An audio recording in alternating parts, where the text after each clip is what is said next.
Hello बच्चा लोग, chemistry मंत्रा भाई रवि मिश्रा के इस चैनल में आप सभी का स्वागत है।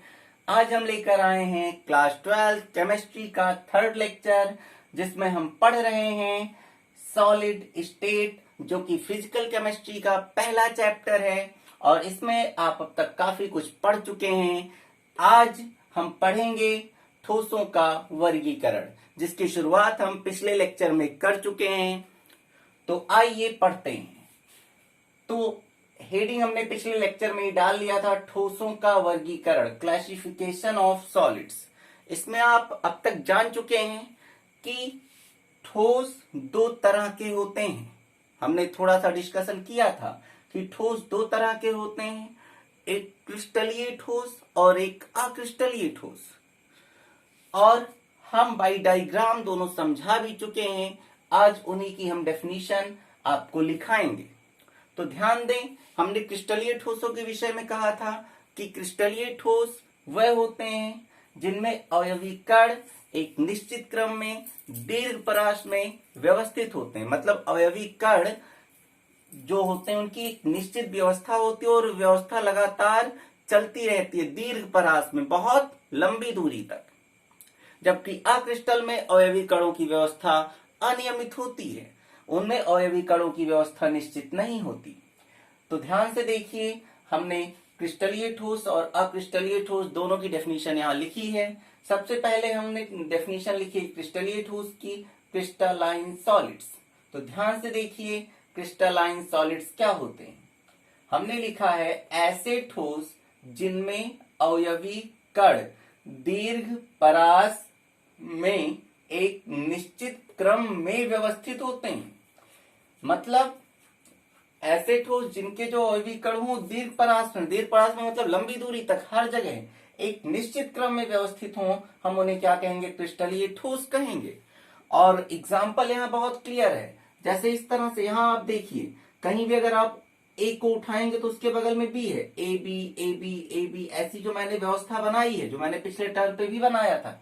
इसमें आप कहीं भी ए को पकड़ेंगे तो उसके आसपास बी होगा, बी को पकड़ेंगे तो उसके आसपास ए होगा, क्योंकि यहाँ व्यवस्था कैसी है? नियमित है, हर जगह एक जैसी व्यवस्था है। जैसे अगर आप यहाँ बी को पकड़ते हैं तो बी के टच में कौन है? हर जगह बी के टच में ए है।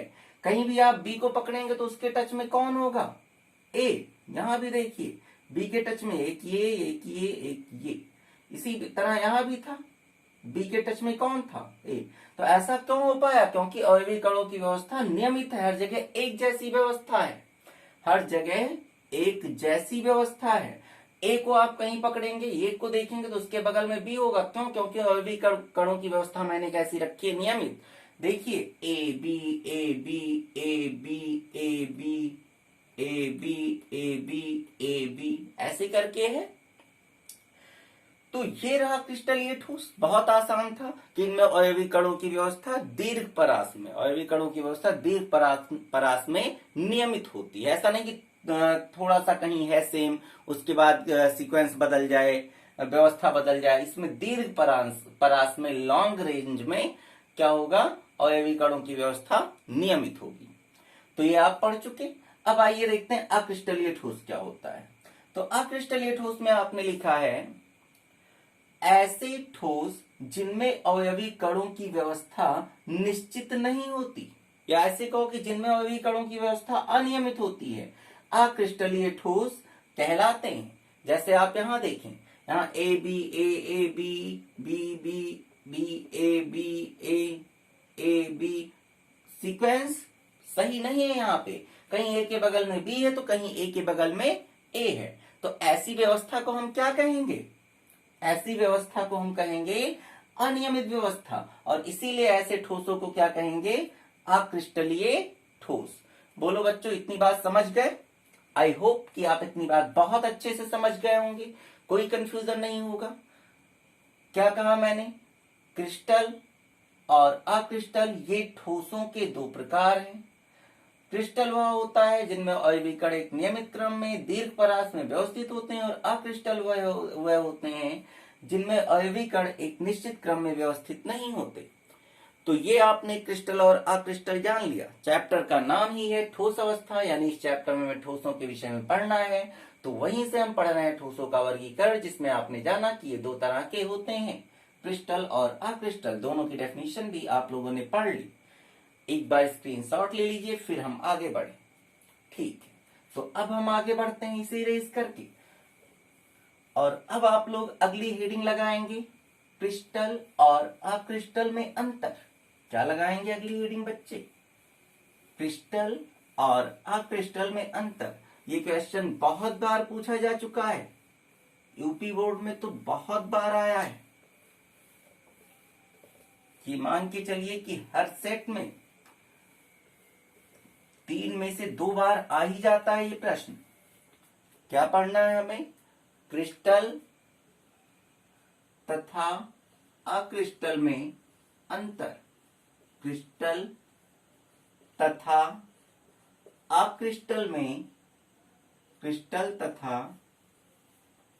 अक्रिस्टल में अंतर।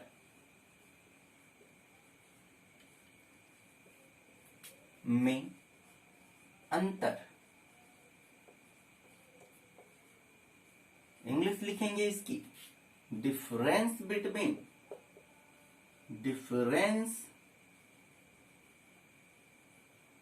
Between crystals, crystalline solid, difference between crystalline and amorphous, and ये and का सिंबल है, and amorphous solids। क्या लिखा मैंने? Difference between crystalline and amorphous solids, क्रिस्टलीय तथा अक्रिस्टलीय ठोसों में अंतर। तो अब हमें इसे यहां से पढ़ना है, जो बहुत पूछा जाता है, बहुत बार पेपर में आ चुका है। तो रीडिंग सबने लगा लिया होगा, क्रिस्टल तथा अक्रिस्टल में अंतर। अब हम क्या करेंगे, एक टेबल बनाएंगे जिसमें एक तरफ लिखेंगे क्रिस्टल, क्रिस्टलीय ठोस, और एक तरफ लिखेंगे अक्रिस्टलीय ठोस, क्रिस्टलीय ठोस। इंग्लिश में क्या कहेंगे? Crystalline solid. और एक तरफ हम लिखेंगे इस टेबल में अक्रिस्टलीय ठोस, अक्रिस्टलीय ठोस। आप भी ऐसे ही लिखेंगे, पहले लिखेंगे क्रिस्टलीय तथा अक्रिस्टलीय ठोसों में निम्नलिखित अंतर है, और उसके बाद ऐसे दोनों साइड लिख लेंगे, एक तरफ क्रिस्टलीय ठोस और एक तरफ अक्रिस्टलीय ठोस, अक्रिस्टलीय ठोस। ये टेबल बना लिया मैंने। अब इस टेबल में हम समझेंगे, कुछ अंतर तो तुम ऐसे ही बता लोगे जो अब तक तुमने डेफिनेशन पढ़ी है उसी से। चलो तो शुरुआत करते हैं।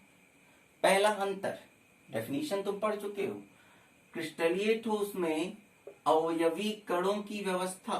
सबसे पहला अंतर हम देखेंगे, अवयवी कणों की व्यवस्था।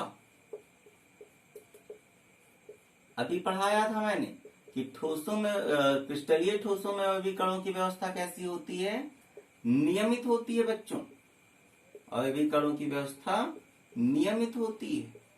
और अगर हम इसमें बात करें तो अवयवी कणों की व्यवस्था अनिश्चित होती है, अनियमित होती है।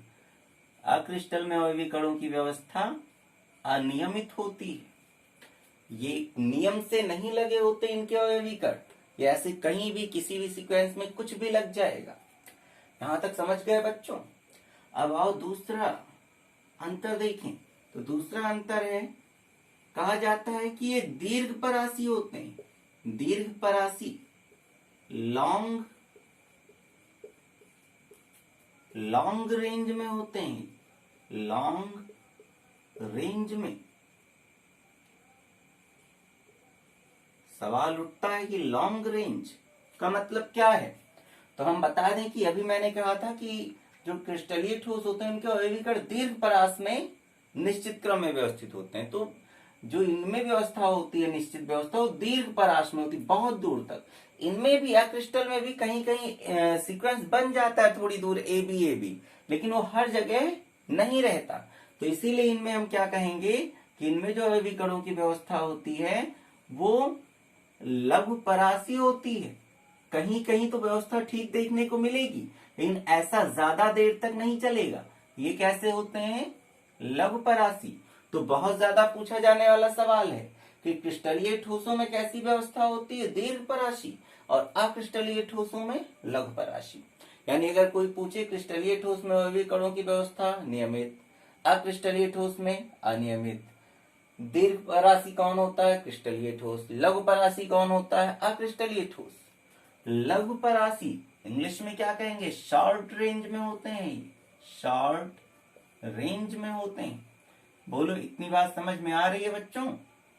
ये किस में होते हैं? शॉर्ट रेंज में होते हैं। तो इतनी चीजें हो चुकी हैं। अब हम तीसरे अंतर की तरफ बढ़ें। तो तीसरे अंतर को ध्यान से देखना, क्योंकि तीसरा अंतर अगर समझ गए तो इसके बाद के दो जो अंतर आएंगे उसे तुम आसानी से समझ जाओगे। तो तीसरा अंतर है गलनांक और क्वथनांक का। किसका अंतर है बच्चों? गलनांक और क्वथनांक का, जिसे इंग्लिश में कहा जाता है एमपी एंड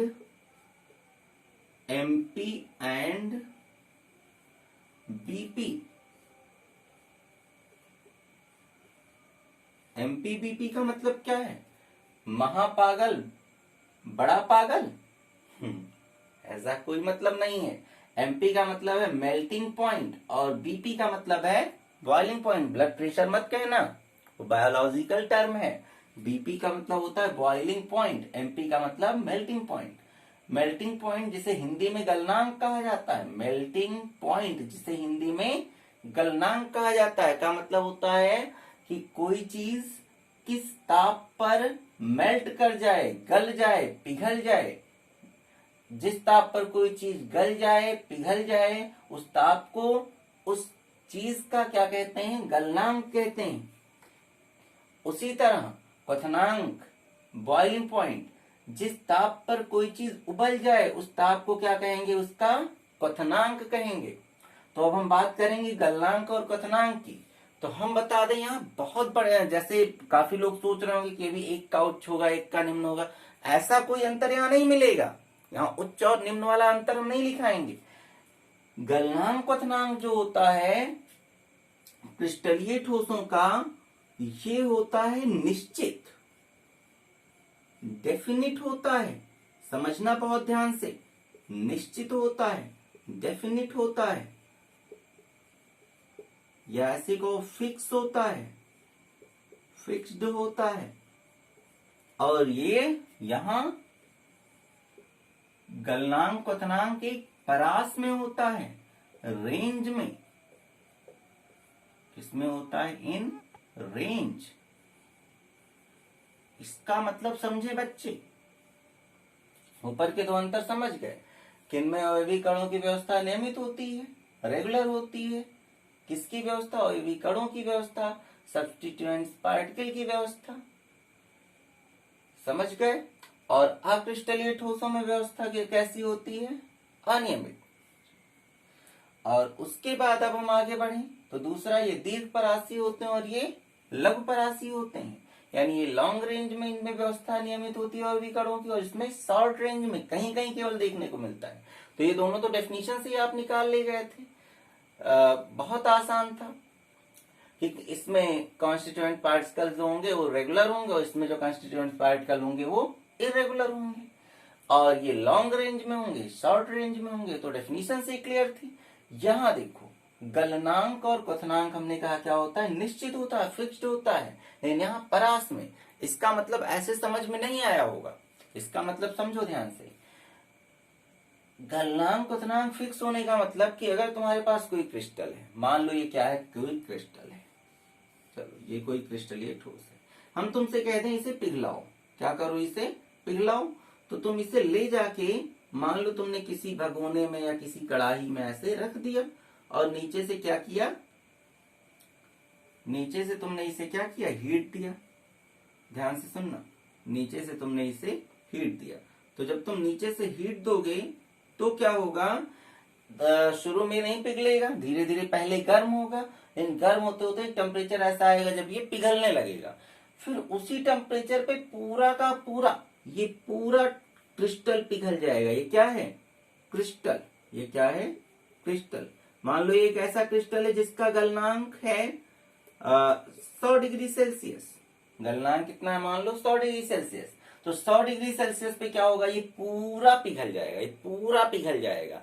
किस टेम्परेचर पर, 100 डिग्री सेल्सियस पर। क्यों, क्योंकि इनका गलनांक क्या क्वथनांक क्या होता है, निश्चित होता है। एक फिक्स पॉइंट होगा कि उस पर हम बता सकते हैं कि इसका गलनांक कितना है, इतने पे पूरा पूरी तरह से पिघल जाएगा। लेकिन यहाँ कहानी ऐसी नहीं है। मान लो तुमने फिर वही भगोना लिया और इसमें कोई रख दिया इस बार क्या, अक्रिस्टल। क्या रख दिया, अक्रिस्टल। और तुमने नीचे से गर्म करना शुरू किया, हीट देना इसे शुरू किया। तो जब तुम इसे हीट दोगे तो देखो बच्चों क्या होगा, धीरे धीरे गर्म करोगे। मान लो 100 डिग्री सेल्सियस पे कुछ पिघलने लगे, कुछ पिघलने लगे, थोड़ा बहुत ऐसे कहीं कहीं ऐसे बीच में पिघल गया, कहीं कहीं पिघल गया। अब तुम 100 डिग्री सेल्सियस पे गर्म करते रहो 2-3 दिन, वो बस जहां जहां थोड़ा थोड़ा पिघला वहीं पिघला रहेगा, बाकी नया नहीं पिघलेगा। तुम सोचोगे क्यों नहीं पिघला, वो गलनांक तो इसका 100 डिग्री सेल्सियस था, तो पिघला क्यों नहीं। फिर तो जानते हो क्यों नहीं पिघला, क्योंकि इसका गलनांक इस तरह फिक्स नहीं होता, रेंज में होता है। तो तुम टेम्परेचर को और बढ़ाओ, हो सकता है जब तुमने 100 से 110 कर दिया तो कुछ और पिघल गया, फिर 115 कर दिया कुछ और पिघल गया, और हो सकता है कि 100 से 120 डिग्री सेल्सियस के रेंज में सारे के सारे पिघल गए हों। लेकिन यहाँ रेंज फिक्स था, यहाँ रेंज कितना था, फिक्स था कि 100 डिग्री सेल्सियस पे सारे के सारे पिघल रहे थे, सब पिघल जा रहा था पूरी तरह से। लेकिन यहाँ ऐसा नहीं हुआ, यहाँ ऐसा नहीं हुआ। हमने क्या कहा कि ये परास में होता, अगर इसे हीट करोगे तो मान लो 100 डिग्री सेल्सियस पे थोड़ा पिघला, तो और हीट दोगे तो और पिघलेगा, और हीट दोगे और पिघलेगा, और हीट दोगे तो और पिघलेगा। ऐसे धीरे धीरे करते करते पूरा पिघलेगा। तो इनका जो गलनांक या क्वथनांक होगा वो एक रेंज में होगा। बोलो बच्चों, इतनी बात मेरी समझ में आ रही है। अगर ये बात समझ गए तो आगे के पॉइंट्स बहुत अच्छे से समझ में आ जाएंगे। तो हम इसे इरेज कर दें, ये 3 पॉइंट्स, क्रिस्टलीय ठोस में वर्गीकरणों की व्यवस्था, कॉन्स्टिट्यूएंट्स पार्टिकल की व्यवस्था, नियमित इसमें अनियमित, ये लॉन्ग रेंज दीर्घ परासी, ये लघु परासी शॉर्ट रेंज। इनका एमपीवीपी फिक्स होता है, एक ही टेम्परेचर पर पिघल जाएंगे, नहीं रेंज में हीट करना पड़ता है। तो इसे हम इरेज कर दे रहे हैं। 3 डिफरेंसेस हो चुके हैं। अब हम चल रहे हैं चौथा डिफरेंस चेक करने। लेकिन इतनी बात, एक बार हम कैमरा चेक कर लें पहले।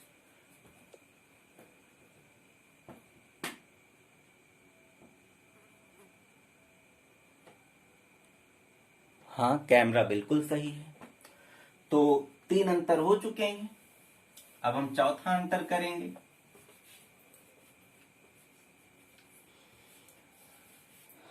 चौथा अंतर बहुत इंपॉर्टेंट है। चौथा अंतर बहुत इंपॉर्टेंट है। चौथा अंतर है कि ये होते हैं विषम दैशिक। कैसे होते हैं, विषम दैशिक। इंग्लिश में कहते हैं एनाइसोट्रॉपिक। ये कैसे होते हैं, एनाइसोट्रॉपिक। इस बात को याद रखना, ये विषम दैशिक, और ये होता है, ये होते हैं समदैशिक, आइसोट्रॉपिक।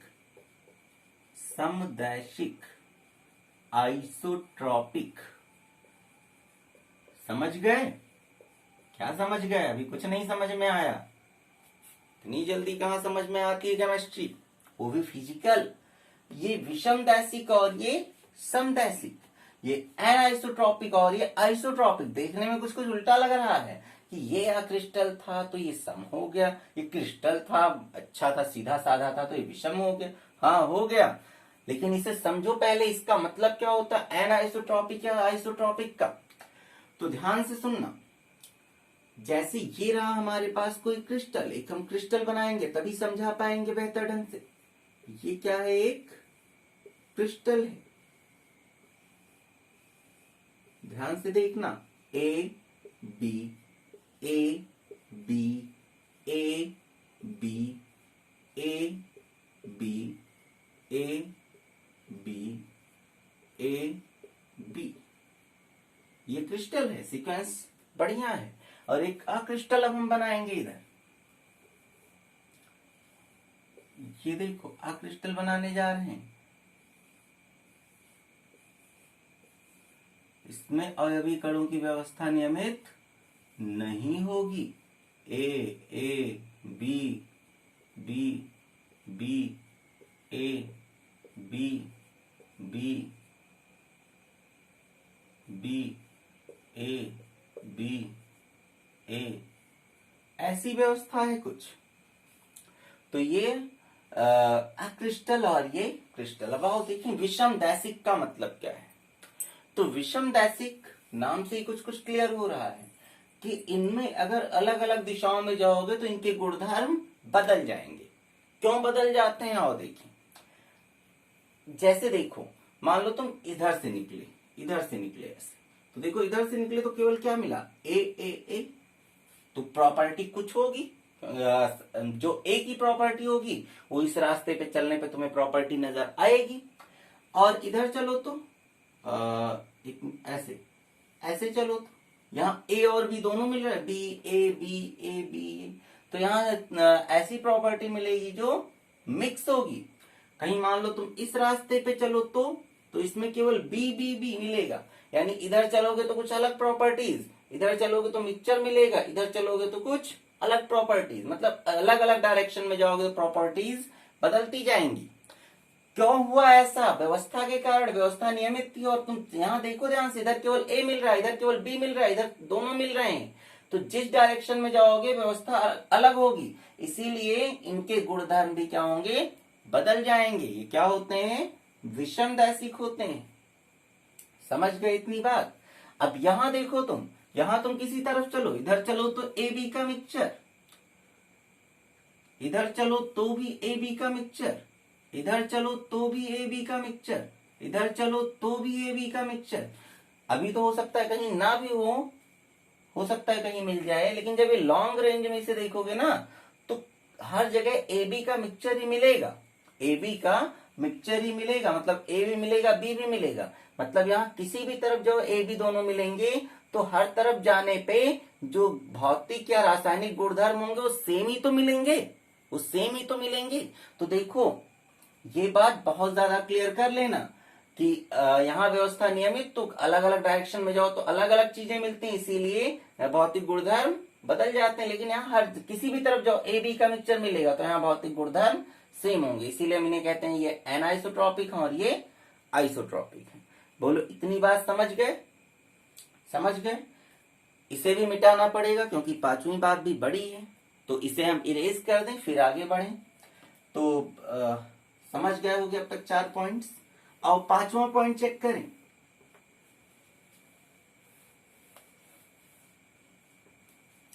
तो 5वां पॉइंट ध्यान दे बच्चे, 5वां पॉइंट रिलेट करता है शीतलन वक्र से। किससे, शीतलन, शीतल, शीतल, शीतल कौन है, शीतल नहीं शीतलन वक्र, कूलिंग कर्व, कूलिंग कर्व। तुम्हारे घर में अगर किसी का नाम शीतल हो तो उसे कूलिंग कह के मत बुलाना, कूलिंग कर्व, शीतलन वक्र। सुनो, शीतलन वक्र क्रिस्टल में होता है असतत, शीतलन वक्र क्रिस्टल में कैसा होता है, असतत। और इसमें शीतलन वक्र होता है सतत, सतत, सतत, मतलब इसमें होता है कंटिन्यूअस। इसमें शीतलन वक्र कैसा होता है, कंटिन्यूअस। कंटिन्यूअस, और इसमें शीतलन वक्र कंटिन्यूअस नहीं होता,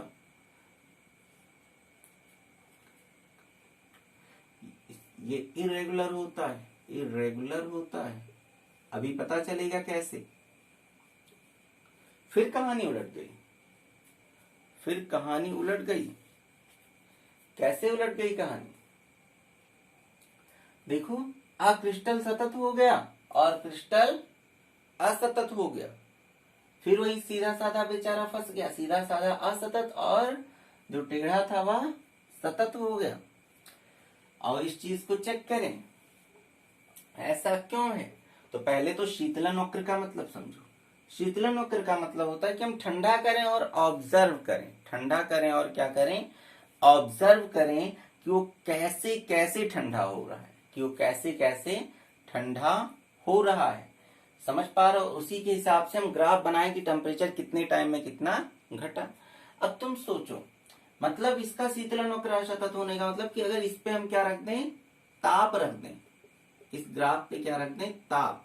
और नीचे इधर वाले एक्सिस पे क्या रख दें? समय। उस पे रख दें टेम्परेचर, इस पे रख दें टाइम। तो जैसे जैसे टाइम, किसी चीज, अगर कोई चीज हीट हो, गर्म हो, और उसे निकाल के बाहर रख दो, धीरे धीरे ठंडा होता है। फ्रिज में रख दो तो धीरे धीरे ठंडा होता है। तो यहाँ जो ठंडा होगा, और जैसे पहले मान लो टेम्परेचर ज्यादा था, यहाँ था, अब वो जैसे जैसे समय बीतेगा क्या होगा? कूल होता जाएगा। लेकिन ये ऐसे सीधे कूल नहीं होता, ये ऐसे होता है। देखो, पहले ठंडा हुआ, ठंडा हुआ, फिर थोड़ी देर ठंडा नहीं होगा, फिर ठंडा होगा, फिर ठंडा नहीं, फिर ठंडा होगा, फिर ठंडा नहीं होगा। तो देखो, ये रुक रुक के ठंडा होगा, रुक रुक के ठंडा होगा। समझ पा रहे हो मेरी बात? ये देखो, ये जो ग्राफ बन रहा है, ये रेगुलर ठंडा नहीं हो रहा है। और यहां अगर तुम देखो, ऐसा ग्राफ बनाए हम, सुंदर बना दे थोड़ा। यहां अगर ग्राफ बनाए इसी चीज का, इस पे क्या रखें? ताप, और यहां क्या रखें? समय। तो यहां ग्राफ जो बनेगा वो रेगुलर बनेगा। यहां ग्राफ कैसा बनेगा? रेगुलर बनेगा।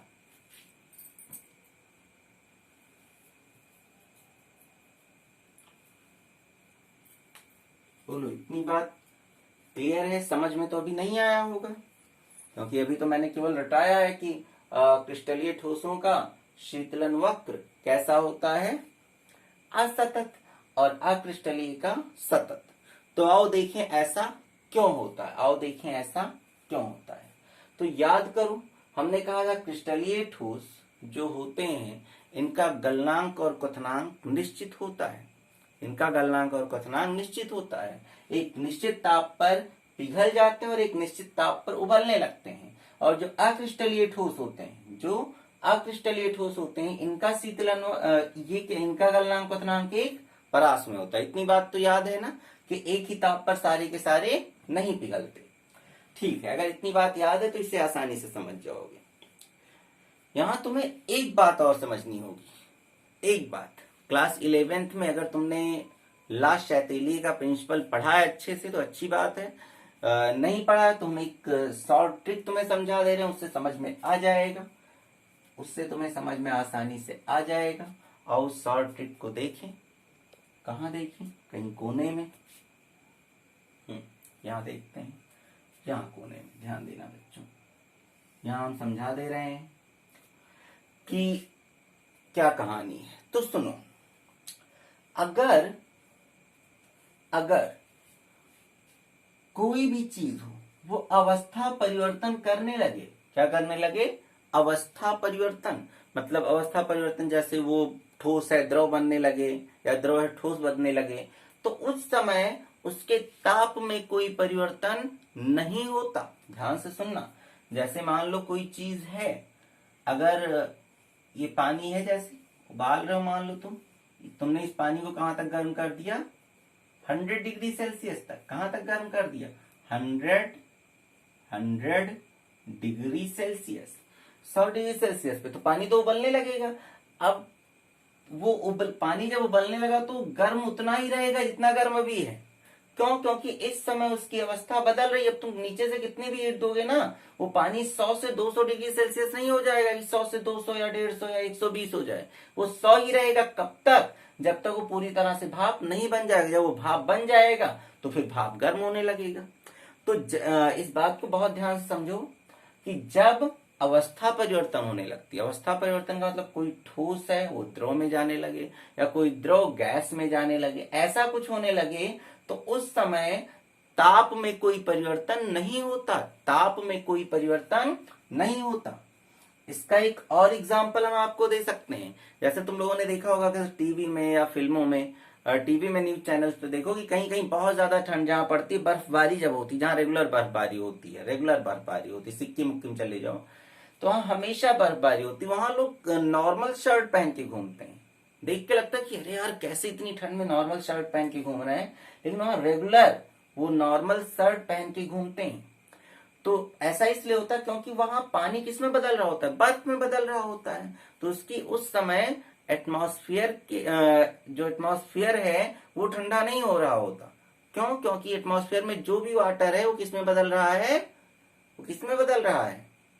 वो बदल रहा है जल में, वो सॉरी बर्फ में। तो जब वो पानी जो एटमॉस्फेयर में है वो बर्फ में बदल रहा है, तो वहां सारी की सारी जो ठंडक है वो कहाँ जा रही? पानी को बर्फ बनाने में, ना कि वातावरण को ठंडा करने में। वही चीज यहाँ भी है कि जब पानी को 100 डिग्री सेल्सियस तक गर्म किया, वो उबलने लगा, तो जब तक भाप बनेगा तब तक अब और गर्म नहीं होगा। अब तुम जो ऊष्मा दोगे वो किस में जाएगा? उसे भाप बनाने में। समझ गए इतनी बात? ठीक है। तो अब उसी तरह इसे भी समझो। शीतलन वक्र हमने कहा असतत होता है। क्यों असतत होता है? देखो, क्योंकि जब तुम बाहर रख के तुमने ठंडा करना शुरू किया तो यहाँ से देखो ठंडा होता है। अब हो सकता है ये एक टेम्परेचर यहाँ पे ऐसा टेम्परेचर आ गया कि अब वो क्या कर रहा है, मान लो पहले वो द्रव था, गर्म था, तो या मान लो पहले गैस था। पहले क्या था? गैस था। अब ठंडा होते होते यू कंडीशन आ गई जब वो यहाँ किसमें बदलने लगा? बोलो अगर गैस है तो द्रव में बदलने लगेगा। यहाँ किस में बदलने लगा? द्रव में। तो जब तक वो द्रव में बदलेगा तब तक वो और ठंडा नहीं होगा। अब जब द्रव में पूरी तरह बदल गया तो फिर ठंडा होने लगा। और अब यहाँ अब फिर किस में बदल रहा है? जम रहा है। तो फिर वो और ठंडा नहीं होगा। फिर वो और ठंडा नहीं होगा, फिर थोड़ी देर बाद ठंडा होना शुरू होगा। यानी जहां जहां अवस्था में परिवर्तन होगा, ये जहां जहां स्लोप मेरा स्ट्रेट है, यहाँ यहाँ या यहाँ, ये सब किसको दर्शाते हैं? अवस्था परिवर्तन को दर्शाते हैं। किसको दर्शाते हैं? अवस्था परिवर्तन को। यानी अवस्था जब बदलने लगेगी तो उस समय ये ठंडा नहीं होगा। यानी ये कैसे ठंडा होगा? रुक रुक के। पहले जब तक गैस था तब तक ठंडा हुआ, फिर जब वो गैस से इसमें बदलने का लगा द्रव में, तो ठंडा अब नहीं होगा। इसीलिए देखो समय बीत रहा है लेकिन वो ठंडा नहीं हो रहा है, यानी ये रुक रुक के ठंडा होगा। तो ये क्यों नहीं इस तरह ठंडा होता है रुक रुक के? समझो कारण कि इनका गलनांक क्वथनांक निश्चित नहीं होता। मान लो तुम यहां से चले, धीरे धीरे ठंडा हो रहा, ये गैस है, मान लो गैस है, और ठंडा हुआ तो कुछ भाग किसमें बदलने लगेगा? द्रव में। लेकिन पूरा उसी ताप पे द्रव में नहीं बदलेगा, क्योंकि गलनांक क्वथनांक इनका फिक्स नहीं होता। ये कुछ तो उस समय मान लिया बदल रहे होंगे द्रव में, लेकिन कुछ उसी समय द्रव में नहीं बदल रहे होंगे, तो वो तो ठंडे होंगे। यानी कुछ ना कुछ रेगुलर ठंडा होता रहेगा, क्योंकि इनका गलनांक क्वथनांक फिक्स नहीं होता है। यहाँ फिक्स होता है तो जब गलनांक या क्वथनांक वाला समय आ जाता है तो ठंडा नहीं होता। क्योंकि अभी मैंने समझा कि जब अवस्था परिवर्तन होने लगता है तो कोई चीज ठंडी नहीं होती या उसके ताप में कोई परिवर्तन नहीं आता। लेकिन यहाँ ऐसा तो है नहीं कि किसी का अगर अवस्था परिवर्तन होने लगा तो उसमें बाकी होंगे जो ठंडे होते रहेंगे, तो ये रेगुलर ठंडा होता रहेगा। जबकि इनका फिक्स होता है गलनांक क्वथनांक, तो जब अवस्था परिवर्तन होगा तो सबका होगा, इसलिए कोई भी उस समय ठंडा नहीं होगा, कोई भी भाग उस समय ठंडा नहीं होगा। उम्मीद है कि समझ गए होंगे। क्रिस्टल का शीतलन वक्र असतत, अक्रिस्टल का शीतलन वक्र सतत। एक मिनट हम कैमरा चेक कर ले।